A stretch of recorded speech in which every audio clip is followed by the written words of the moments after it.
ప్రస్తుతం దేశవ్యాప్తంగా భారీగా ఉన్న పెట్రోల్ డీజిల్ ధరలతో పేద మధ్యతరగతి ప్రజలు ఎంతో ఇబ్బంది పడుతున్నారు. పెరగడమే కానీ తగ్గడం అనేదే తెలియకుండా పెట్రోల్ డీజిల్ ధరలు దూసుకెళ్తున్నాయి. గతంలో ఎన్నడూ పెట్రోల్ డీజిల్ ధరలు సెంచరీ మార్క్ దాటుతాయని ఎవ్వరూ అనుకోలేదు. కానీ కొన్ని రోజుల్లోనే రెక్కలొచ్చినట్లు ఈ ఇంధన ధరలు పైకి దూసుకెళ్లాయి. నిత్యం వాహనాలు ఉపయోగించే ప్రజలు ఈ పెట్రోల్ ధరలను తట్టుకోలేక అల్లాడిపోతున్నారు. అలాంటి వారందరికీ ప్రముఖ వ్యాపార దిగ్గజం రిలయన్స్ ఇండస్ట్రీస్ అధినేత ముఖేష్ అంబానీ గుడ్ న్యూస్ చెప్పనున్నారు. ఆయన చేసుకున్న ఒక కీలక ఒప్పందం త్వరలోనే పెట్రోల్ డీజిల్ ధరలను అతి తక్కువ ధరకే దేశ ప్రజలకు అందించనున్నారు. ప్రపంచ మార్కెట్లో క్రూడ్ ఆయిల్ రేట్లు పెరిగితే మన దేశంలో పెట్రోల్ డీజిల్ రేట్లు పెరుగుతాయనే విషయం తెలిసిందే. కానీ అదేంటో అనేక సార్లు క్రూడ్ ఆయిల్ రేట్లు పడిపోయినా కూడా మన దేశంలో మాత్రం పెట్రోల్ డీజిల్ ధరలు పెరిగాయి.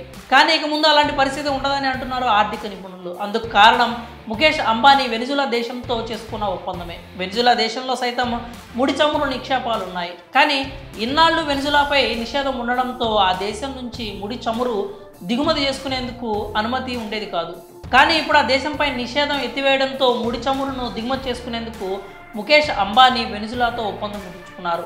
ప్రస్తుతం ప్రపంచంలో అత్యధిక చమురు నిల్వలు కలిగిన దేశంగా వెనిజులా ఉంది. ఆ దేశం నుంచి చమురును దిగుమతి చేసుకునేందుకు ఇప్పటికే అంబానీ ఆర్డర్ను బుక్ చేశారు. దీంతో వెనిజులా నుంచి చౌకగా చమురు లభిస్తే తన బంకుల్లో ప్రస్తుతం దొరుకుతున్న ధర కంటే చాలా తక్కువ ధరకే పెట్రోల్ డీజిల్ అందించుకున్నారు. ప్రస్తుతం అంతర్జాతీయ మార్కెట్లో లభిస్తున్న ముడి చమురు ధర కంటే బ్యారెల్కు $8 నుంచి $10 తక్కువ ధరకే వెనిజులా నుంచి చమురు దిగుమతి చేసుకోవచ్చు. మరి ఈ లెక్కన జియోతో సంచలనం సృష్టించిన అంబానీ తక్కువ ధరకే పెట్రోల్ డీజిల్ అందించాలని వినియోగదారులు కోరుకుంటున్నారు. మరి ఈ విషయంపై మీ అభిప్రాయాలను కామెంట్స్ రూపంలో తెలియజేయండి.